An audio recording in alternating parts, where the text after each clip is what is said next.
Hello and welcome back to Bookmark Chronicles. Today I'm talking about some of my favorite female characters. At this point, I think I've done 2 videos talking about my favorite book boyfriends. I will have the most recent one linked in the cards and in the description for you, but now I want to talk about some of my favorite female characters. The first one that I have is Zoe from The Enforcer. This is the second book in the Family series by Katrina Jackson. I DNF'd that series. I've only read the first novella, DNF'd the first novel. I read The Enforcer and I'm not going to read the last novel because I don't care.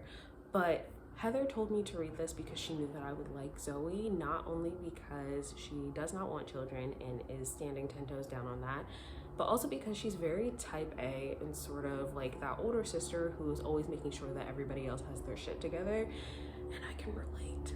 Some of you know this, some of you are always surprised by this. I do have 5 siblings, I do have 4 younger brothers. So I definitely feel that in my core because, listen, it's hard being the one that always has to set the example for everybody else. Was that a little bit of shade at my siblings? Maybe, but I just really like having a character that I can relate to. I feel like there's always a conversation about being able to relate to certain characters, and I don't necessarily need that.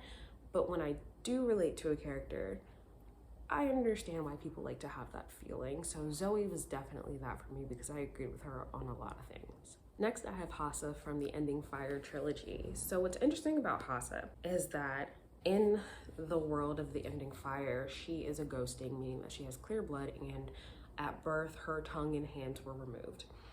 So she's a part of this lower caste, and people either ignore her and treat her like she's just not there and doesn't exist, or they view her as weak.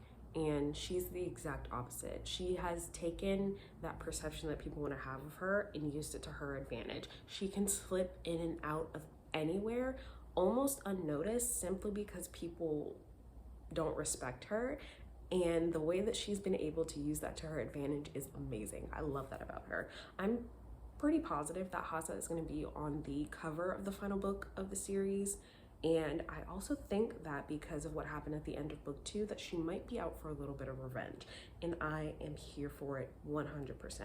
Hassa is so smart and cunning and clever.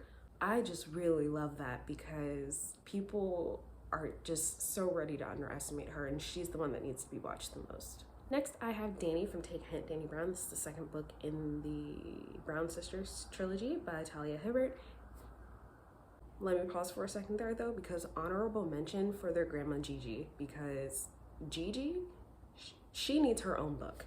She should have been the star of the series, and I'm giving her an honorable mention because she is not the main character, although we do see her, I think, a couple times throughout each of the books. Also, Talia Hibbert announced that the Brown Sisters is getting an adaptation, and I am not familiar with a lot of British actresses or anything like that, but I hope that the casting for Gigi is spot on. I don't even care about the sisters that much. Gigi just needs to be done right. She needs to give the same energy on screen that she gave in the book, and honestly, her energy is a little Jennifer Lewis-ish, so I hope that they get that right. But anyway, Dani is a bisexual witch. She is a professor. She's getting her PhD.